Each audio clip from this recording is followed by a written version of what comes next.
I made top 8 of the most recent Pauper challenge with a deck that cost $68. For those who don't know, a challenge is $30 entry and there are a lot of good prizes for winning the top 8 and it scales up to $500. The deck I played was a metagame decision. Red Black Burn is perfect against other aggressive and other control decks in the format right now because of how much value you get from all the madness spells in the deck. Madness lets you cast the spells when you discard them, meaning that Faith is Looting and Blood tokens create a ton of value in this list. We also play 3 powerful creatures, Swiftspear to put the pressure on, Voldaren Epicure for the Blood token, and Kitchen Imp for the madness value and the flying body. While this game plan is very simple, I love this deck right now because there's so much burn and aggro in the format, and I chose it specifically to be a metagame decision. Now, it's time to plan the quarterfinals.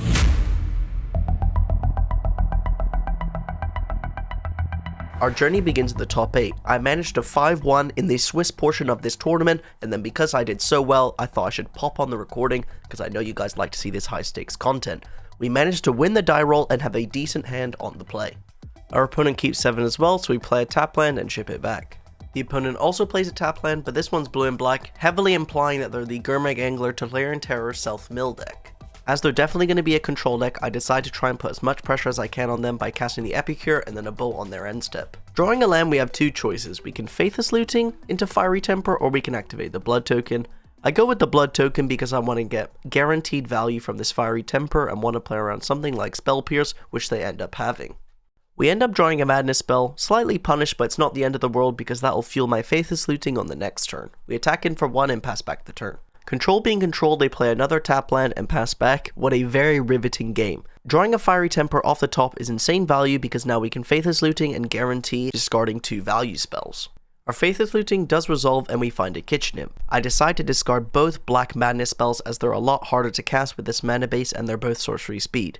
Now they do have a counterspell for my Kitchen Imp, so there is an argument to go for Fiery Temper Alms, but I think it makes sense to make them use this mana here as they could easily have something like Thought Scour in hand that they want to cast to fuel up a Gurmag Angler.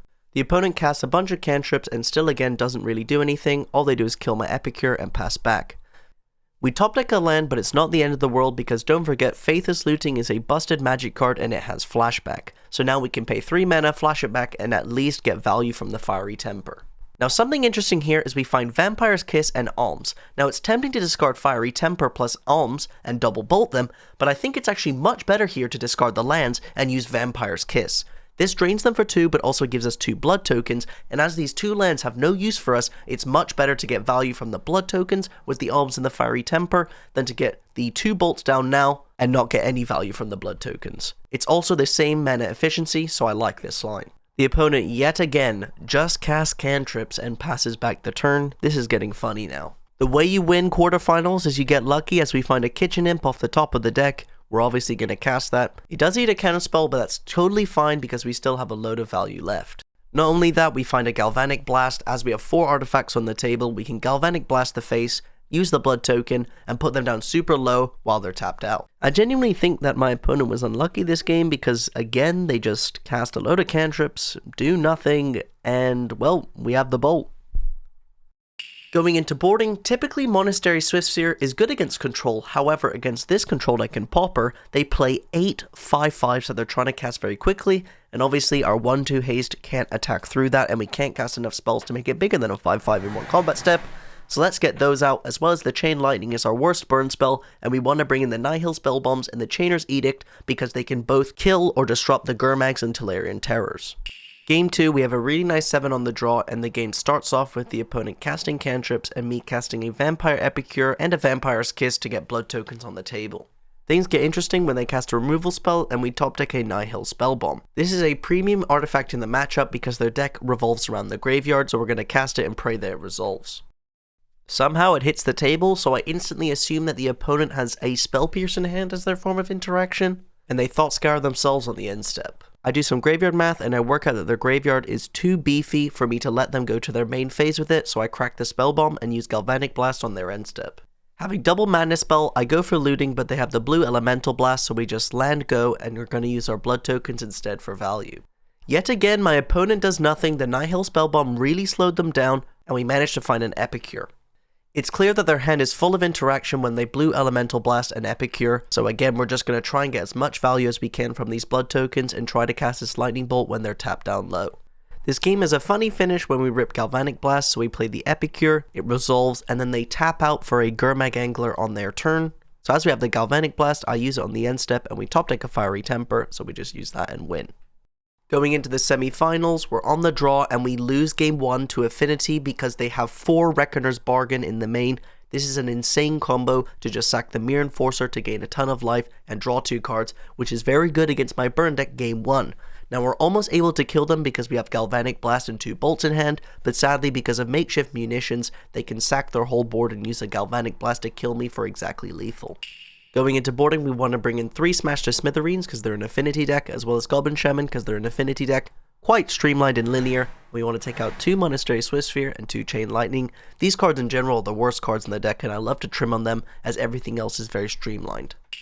Game 2 starts off very stock. We have the aggressive game plan to start off. The opponent casts a couple removal spells, a couple cantrips, and on turn 4 we actually have some decisions to make when they have a bigger board.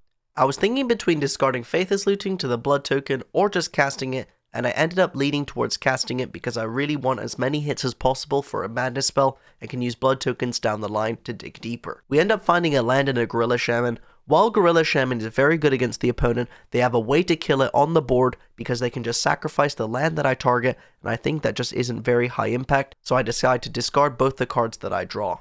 We ship it back to the opponent, and they just bash in with both creatures. I take the trade, and they use a Deadly Dispute. So in response, I use both of my Galvanic Blasts to play around something like Metallic Rebuke, and we find a Kitchen Imp off the top, so we obviously cast it.